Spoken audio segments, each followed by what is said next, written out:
감동적인 찬양을 우리 주님께서도 기뻐 받아 주신 줄로 믿습니다. 오늘은 1부 예배도 많이 나오시고 2부, 3부 모든 예배 순서가 또 특별히 찬양이 참 은혜로운 성령 강림절입니다. 사랑하는 성도 여러분에게 오늘도 하나님 주시는 주의 성령께서 역사하셔서 은혜와 기쁨이 충만한 시간 되시기를 주님의 이름으로 축복합니다. 부활절부터 시작된 기쁨의 50일의 대미를 장식하는 바로 오늘 성령 강림절입니다. 이 성령 강림절은 주님께서 약속하신 성령님께서 제자들에게 오신 날을 기념하는 날입니다. 오늘 말씀 사도행전 2장 1절에 보시면 오순절 날이 이미 이름에 그들이 다 같이 한 곳에 모였더니라고 하셨는데요. 오순절이란 이제 구약의 3대 절기 중인 그 77절이라는 것의 헬라어식 표현입니다. 히브리 사람들은 이제 77절, 맥추절 이렇게 표현을 하였고 신약에서는 이제 헬라식으로 오순절이다. 이것은 무교병을 먹고 무교절을 지내고 50번째 되는 날을 오순절이라고 불렀습니다. 이 오순절은 처음 곡식을 이제 거둔 것을 감사하면서 감사제로 드리는 절기이기도 하지만 이스라엘 백성들의 그 놀라운 출애굽의 역사 가운데에서 하나님께서 주신 그 10계명을 기념하는 그런 절기로도 지켰습니다. 그런데 이 오순절에 주님 부활하시고 딱 50일째 되는 이 날에 예수님께서 약속하신 성령님이 오셨기 때문에 이 날을 신약에서는 새로운 시작으로서 오순절로 절기로서 지키는데요. 이것이 구약의 오순절만이 아니라 그 의미를 넘어서서 신약에서는 성령 강림절로 성령 강림 주일로서 지키게 된 것입니다. 자, 그러면 오순절 제자들에게 오신 성령님께서 무엇을 하셨을까요? 크게 세 가지만 우리가 알아보도록 하겠습니다. 첫 번째로 성령님은 우리에게 오셔서 교회를 주셨습니다. 하나님께서는 구약 시대부터 이스라엘 백성들에게 새 영이신 성령님을 주시겠노라고 약속하신 바 있습니다. 에스겔서 36장 26, 27절에는 이렇게 말씀하고 계십니다. 우리 같이 한번 읽어볼까요? 시작. 또 새 영을 너희 속에 두고 새 마음을 너희에게 주되 너희 육신에서 굳은 마음을 제거하고 부드러운 마음을 줄 것이며 또 내 영을 너희 속에 27절도 읽겠습니다. 27절 시작. 또 내 영을 너희 속에 두어 너희로 내 율례를 행하게 하리니 너희가 내 규례를 지켜 행할지라. 아멘. 그리고 오늘 본문 바로 다음에는 사도 베드로가 11 제자들과 함께 서서 놀랍고도 은혜 충만한 열정적인 설교를 하게 됩니다. 근데 그때 맨 먼저 하시는 말씀이 바로 요엘 선지자에게 하나님 주신 말씀, 그 예언을 인용하면서 설교를 하게 됩니다. 우리 요엘서 2장 28절과 29절도 같이 한번 읽겠습니다. 시작. 그 후에 내가 내 영을 만민에게 부어주리니 너희 자녀들이 장래일을 말할 것이며 너희 늙은이는 꿈을 꾸며 너희 젊은이는 이상을 볼 것이며 그때 내가 또 내 영을 남종과 여종에게 부어줄 것이며. 아멘. 이렇게 성령님, 진리의 영이시고 새로운 영이신 성령님을 보내주셔서 우리 마음을 부드럽고 새롭게 하게 하시겠다고 하신 하나님께서 약속을 하셨는데요. 예수님께서도 성령님을 보내주시겠다라고 제자들에게 약속하셨습니다. 요한복음 14장 16절과 17절에 보시면 이렇게 말씀하셨죠. 내가 아버지께 구하겠으니 그가 또 다른 보혜사를 너희에게 주사 영원토록 너희와 함께 있게 하리니 그는 진리의 영이라. 세상은 능히 그를 받지 못하나니 이는 그를 보지도 못하고 알지도 못함이라. 그러나 너희는 그를 아나니 그는 너희와 함께 거하시며 또 너희 속에 계시겠음이라 라고 주님께서 말씀하셨습니다. 자, 예수님께서는 하늘로 승천하시면서 제자들에게 성령을 약속하셨는데요. 이 120명의 제자들, 주님의 제자들, 사도들, 또 여인들, 주님을 따르는 그 제자들이 마가의 다락방에 모여가지고 이제 주님 약속하신 대로 예루살렘을 떠나지 않고 성령께서 오시기를 기다리며 기도하고 있었습니다. 그때 주님의 약속대로 성령님이 오신 것입니다.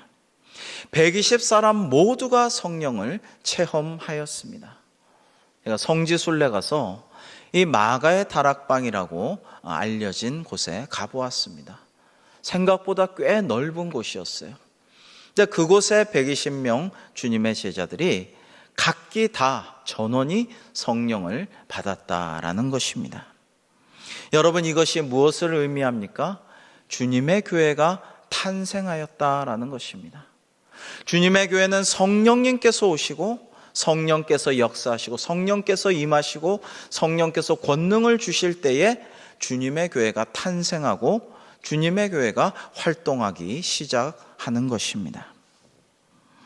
여러분, 성령님께서 오셔서 교회가 시작되었다라는 것을 기억하시기 바랍니다. 요한복음 4장 23절 이하에는 주님께서 이렇게 말씀하셨습니다. 아버지께 참되게 예배하는 자들은 영과 진리로 예배할 때가 오나니 곧 이때라. 아버지께서는 자기에게 이렇게 예배하는 자들을 찾으시느니라. 하나님은 영이시니 예배하는 자가 영과 진리로 예배할지니라. 아멘. 여러분, 이때가 언제입니까? 영과 진리로 예배할 때가 언제입니까? 주의 성령께서 오실 때, 성령님이 내 안에 오시고 내 안에 임재하시고 우리 가운데 임하실 때 우리는 영과 진리로 영이신 하나님만 예배하게 될 줄로 믿습니다.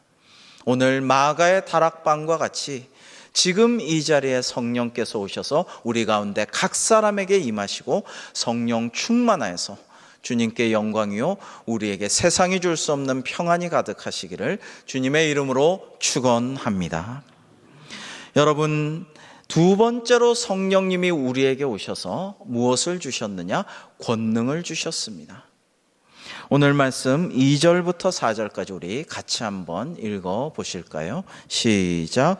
호련히 하늘로부터 급하고 강한 바람 같은 소리가 있어 그들이 앉은 온 집에 가득하며 마치 불의 혀처럼 갈라지는 것들이 그들에게 보여 각 사람 위에 하나씩 임하여 있더니 그들이 다 성령의 충만함을 받고 성령이 말하게 하심을 따라 다른 언어들로 말하기를 시작하니라. 아멘. 여러분, 성령님께서 오실 때 각 사람 한 사람 한 사람에게 오셨습니다. 일단 그곳에 기도하는 모든 사람에게, 전원에게 오셨고요. 공동체 전체에게 임하셨고요. 그러면서도 각 사람 한 사람에게 개별적으로 임하셨습니다.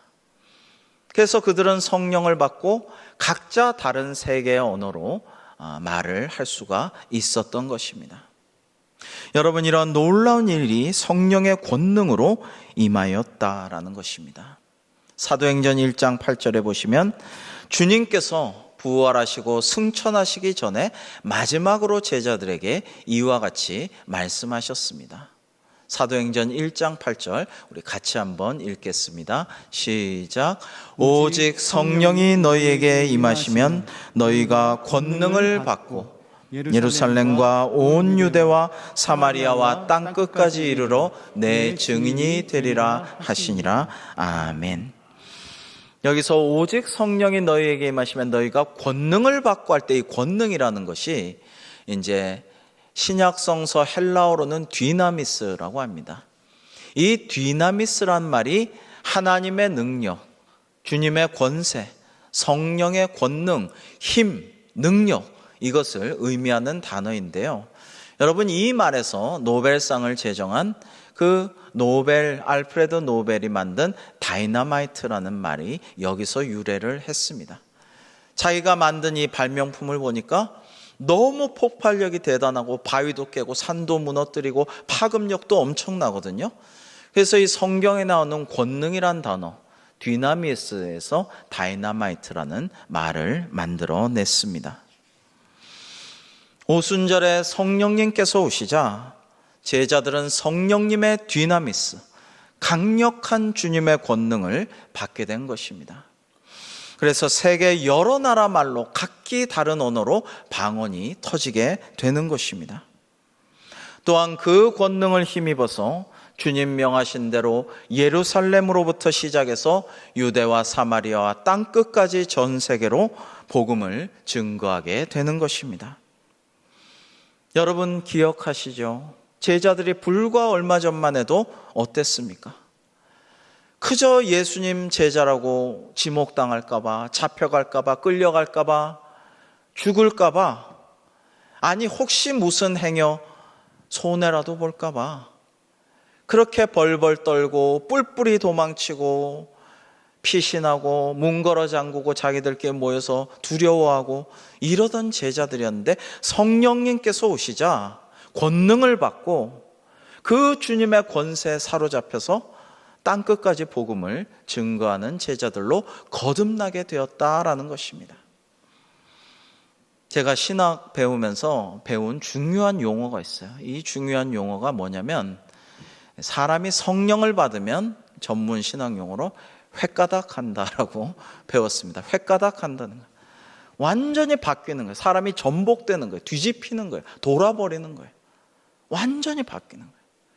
회개하고 새 사람 되고 권세가 충만한 종이 되어서 하나님의 능력을 행하는, 하나님의 능력을 전하는 그러한 제자로 거듭난다라는 것입니다. 여러분, 우리나라에는 어떻게 성령님께서 역사하셨습니까? 1907년에 원산 대부흥 운동이 일어날 때에 그 전에 3년에 원산 대부흥 운동이 일어날 때 토마스 하디, 감리교회 토마스 하디 선교사가 이제 복음을 전하러 머나먼 조선 땅까지 왔는데 이거 사역의 열매가 없고 기쁨도 없고 보람도 없고 즐거움도 없고 그리고 한껏 교만해서 이 무지랭이 조선의 백성들이 내가 이렇게 열심히 하는데 안 따라오네 하면서 불평불만이 가득하고 이랬어요. 근데 어느 날 성령께서 역사하시자 하나님 말씀 읽고 기도하고 하는 중에 성령께서 역사하시자 회개의 영이 찾아와서 원산 대부흥이 시작됩니다. 그리고 1907년 평양 장대영교회에서 평양 대부흥 운동이 일어날 때 김선주 장로님이 먼저 자기의 죄를 회중 앞에 고백하고 참회하고 이렇게 하면서 모든 회중들에게 회개의 영, 진리의 영, 하나님의 영이신 성령께서 역사하셨어요. 그 다음부터 어떻게 됩니까? 극소수의 그리스도인들이, 당시 한국에 정말 소수였던 그리스도인들이 그 땅을 변화시키고 복음을 증거하고 중국 산동을 비롯해서 세계 선교도 하게 됩니다. 놀라운 일이 일어나게 되는 것이죠. 이게 성령의 권능을 받으면 이렇게 되는 거예요. 애초에 우리나라에 온 언더우드 아펜젤러를 비롯한 여러 선교사님들이 어떻게 오셨습니까? 미국에서, 영국에서, 저 호주에서 성령의 역사하심을 받았어요. 성령이 내 마음속에 찾아오셔서 뜨겁게 나를 감동시키는 것을 깨닫게 됐어요. 그래서 이 세대 안에 이 땅을 복음화시키자, 조선을 복음화시키자, 이런 소망을 가지고 뜨거운 심정으로 좋은 가문에 명문대, 약혼자도 있고 신혼이고 이런 20대 젊은 청년들이 선교사로 자원해서 조선 땅에 와서 이 땅에 복음의 씨앗을 뿌린 것입니다. 성령의 권능으로 되어지는 역사인 것입니다. 그렇게 되면 어떻게 되나요? 사도행전 2장 47절에 처음 주님께서 만드신 성령께서 주신 이 교회가 이렇게 됩니다. 하나님을 찬미하며 또 온 백성에게 칭송을 받으니 주께서 구원받는 백성 사람을 날마다 더하게 하시니라 아멘. 주님의 성령께서 교회를 이렇게 놀랍게 은혜롭게 역사하시고 백성들의 칭송도 받게 하시고 많은 믿지 않는 사람들을 이제 주님의 구원의 길로 이끌어들이는 그런 역사가 일어났다라는 것입니다. 사랑하는 성도 여러분, 하나님께는 능치 못한 일이 없는 줄 믿으시기 바랍니다. 전능하신 하나님의 능력을 의지하여서 하나님의 영, 구주 예수 그리스도의 영이신 성령님께 간구하여서 비록 지금 힘들고 지치고 어렵고 참 우울할 때도 있지만 성령님의 권세와 능력으로 말미암아 승리하는 저와 여러분 되시기를 주님의 이름으로 축복합니다. 여러분, 이러한 역사를 주님께서 성령을 사모하는 자에게 주실 것입니다. 예수님께서는 할 수 있거든이 무슨 말이냐? 믿는 자에게는 능히 하지 못할 일이 없느니라고 말씀하시면서 귀신 들린 자에게서 그 악한 귀신을 쫓아내셨습니다. 주님은 또한 우리를 고와 같이 쓸쓸히 외롭게 혼자 버려두지 않고 성령님을 보내사 우리와 함께 하시겠노라고 약속하셨습니다. 요한복음 14장 16절부터 18절을 우리 교독해 보실까요? 내가 아버지께 구하겠으니 그가 또 다른 보혜사를 너희에게 주사 영원토록 너희와 함께 있게 하리니 그는 진리의 영이라 세상은 능히 그를 받지 못하나니 이는 그를 보지도 못하고 알지도 못함이라. 그러나 너희는 그를 아나니 그는 너희와 함께 거하시며 또 너희 속에 계시겠음이라. 내가 너희를 고아와 같이 버려두지 아니하고 너희에게로 오리라.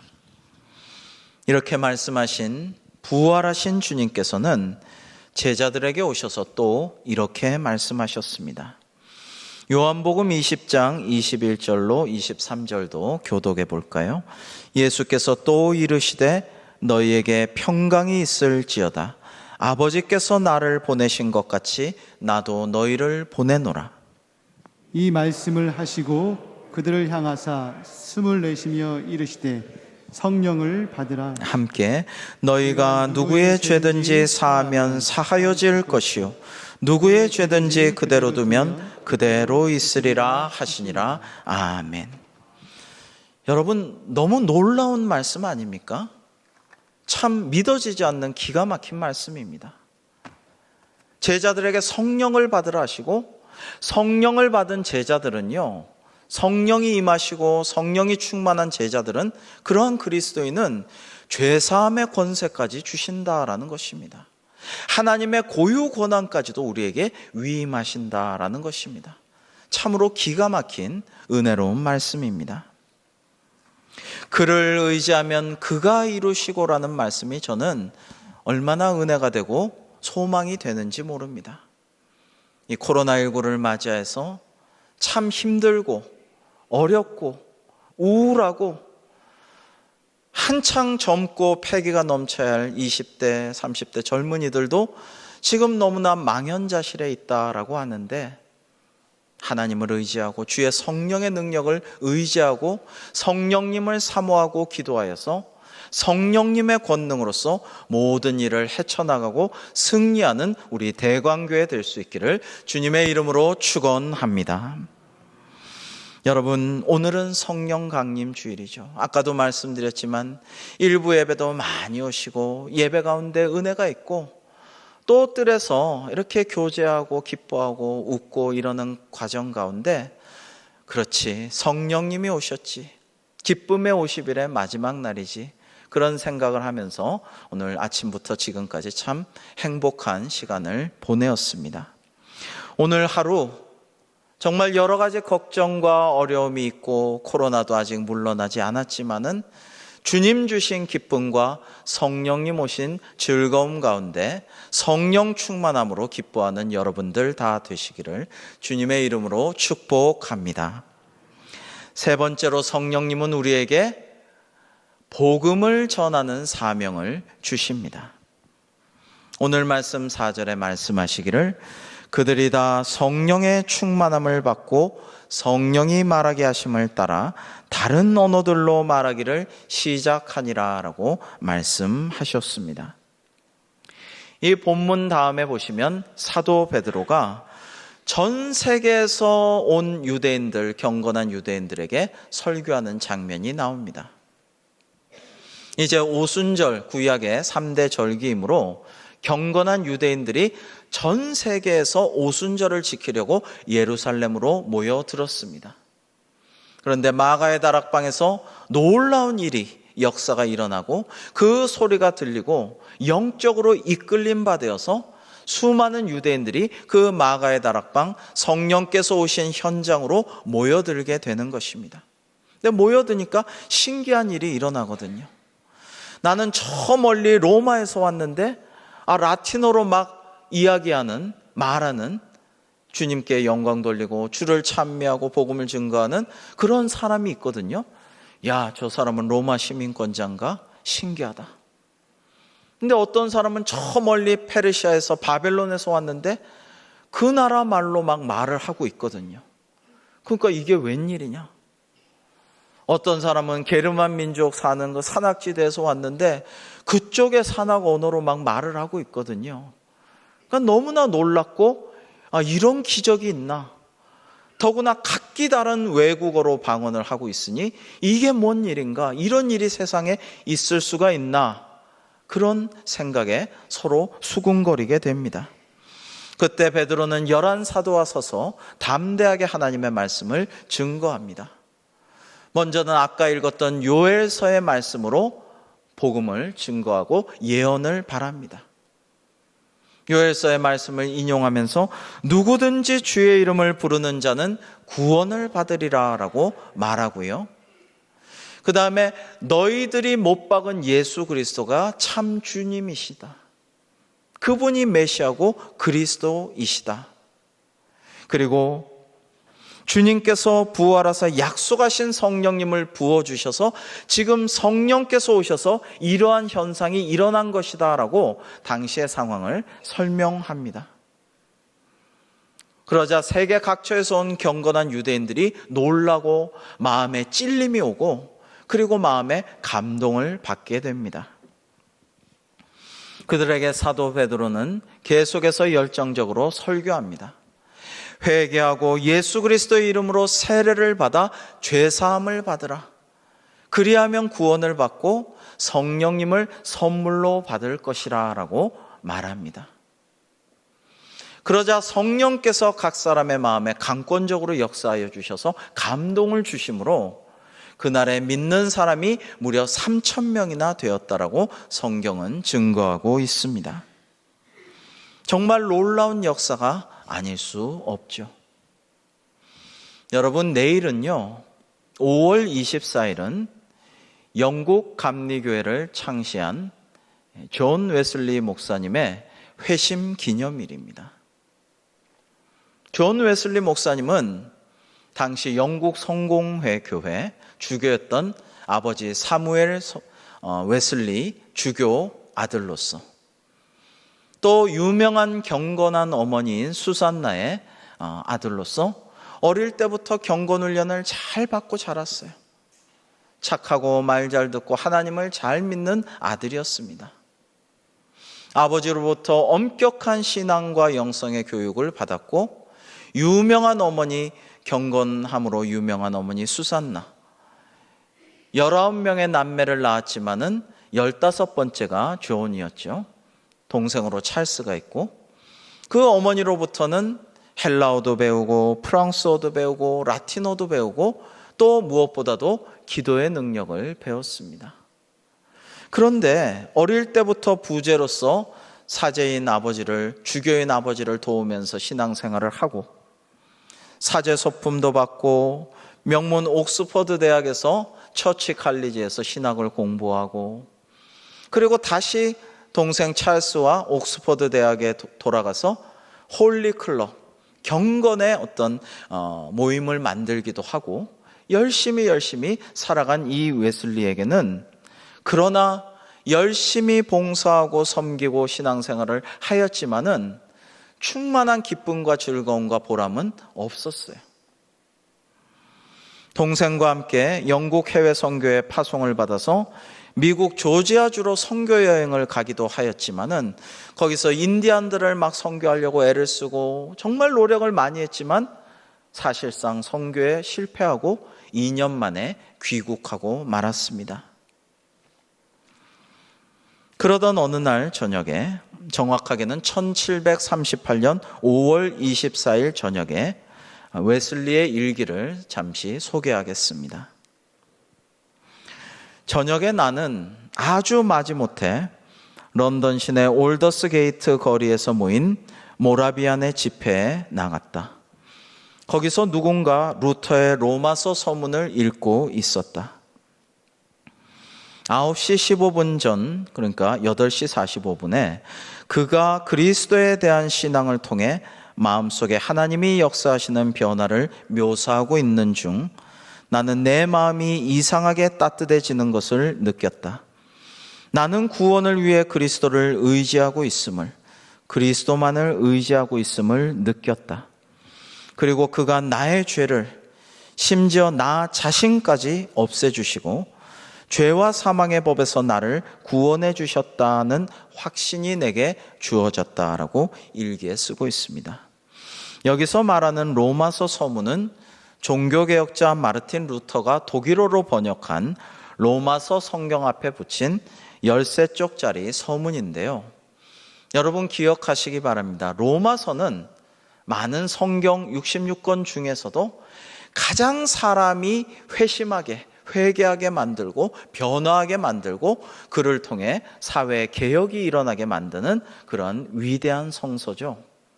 저 성 어거스틴도, 저 종교개혁자 마르틴 루터도, 그리고 이 존 웨슬리도, 그 이후에 위대한 신앙의 선배들도 이 로마서를 읽고 회심하고 개혁을 이룬 일들이 참 많았습니다.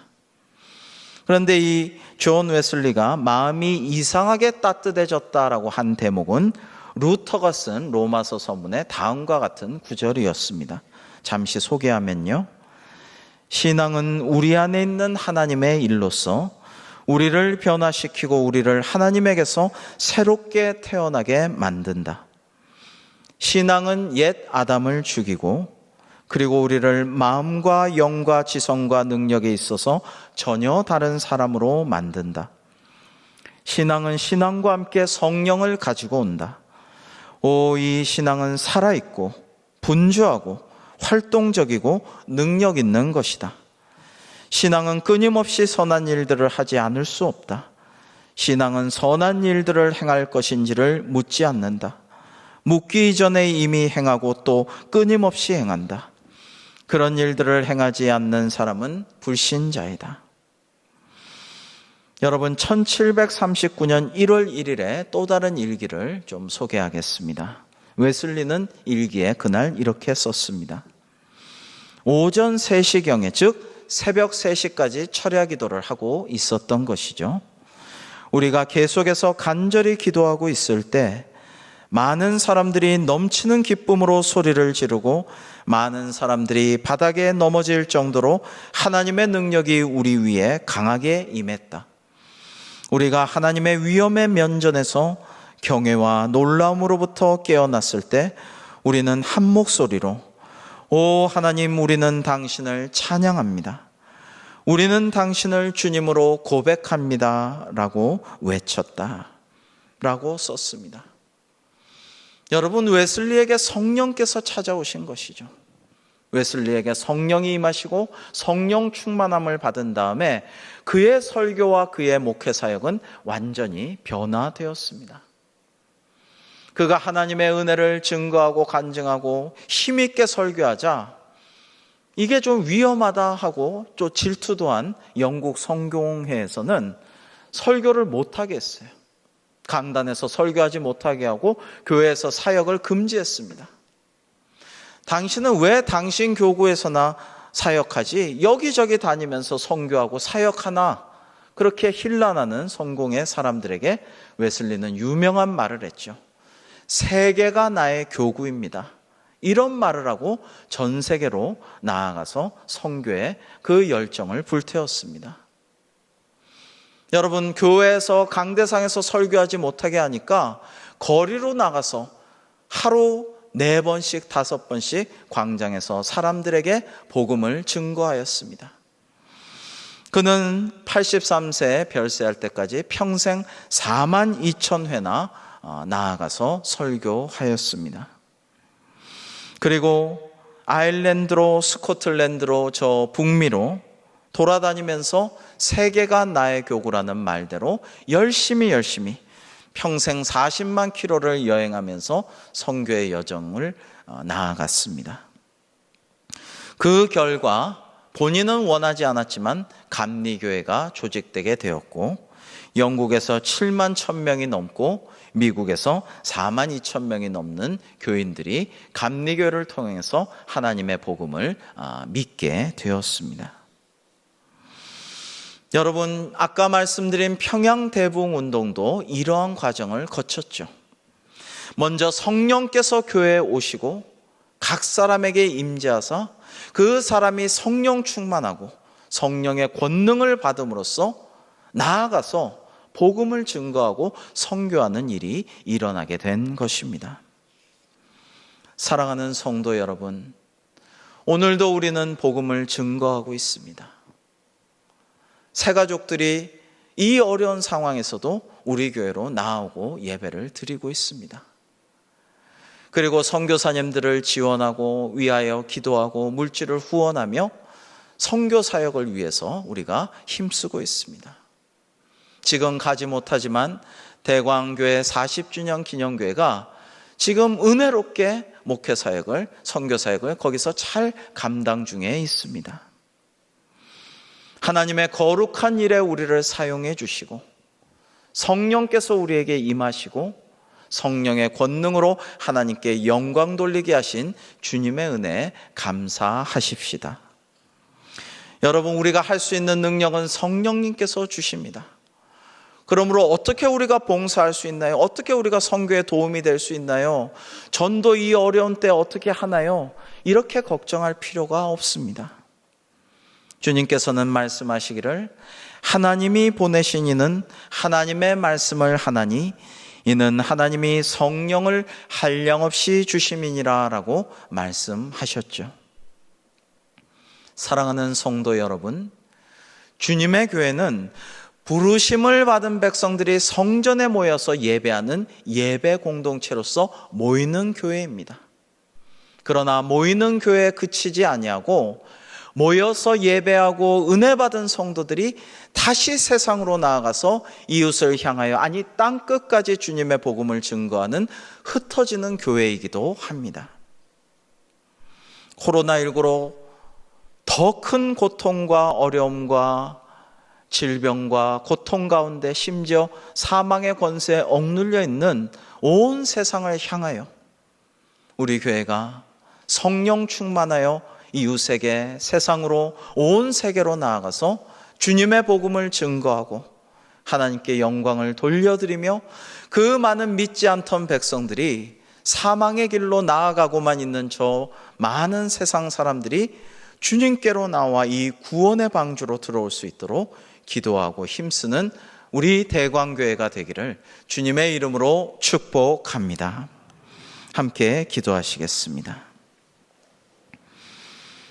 하나님 아버지, 주님께서 보내주신 성령님이 오셔서 이 땅에 처음 시작된 이 교회는 자족적인 단체가 아니라 저희들만 구원받는 곳이 아니라 세상을 위한 존재임을 고백합니다. 코로나19 이후로 주님의 몸된 교회가 이 세상을 치유하고 사람들을 위로하며 회복시키시고 갈등과 분열 가운데 있는 이들을 서로 화목하도록 돕게 하여 주시옵소서. 그리하여 주님의 교회가 하나님께서 사랑하신 세상을 위한 주님의 선한 손으로 역사하게 하여 주옵시고, 성령님께서 이 땅에 오사 세워주신 교회를 통하여서 온 세상이 하나님께 영광 돌려드리고 칭송하며 찬미하며 오늘도 우리에게 오신 성령님으로 인해 기뻐하고 즐거워하며 성령 충만하여 이웃과 온 세상에 복음을 증거하는 저희 대광교회 될 수 있도록 성령께서 역사하여 주시옵소서. 예수님의 이름으로 기도하옵나이다. 아멘.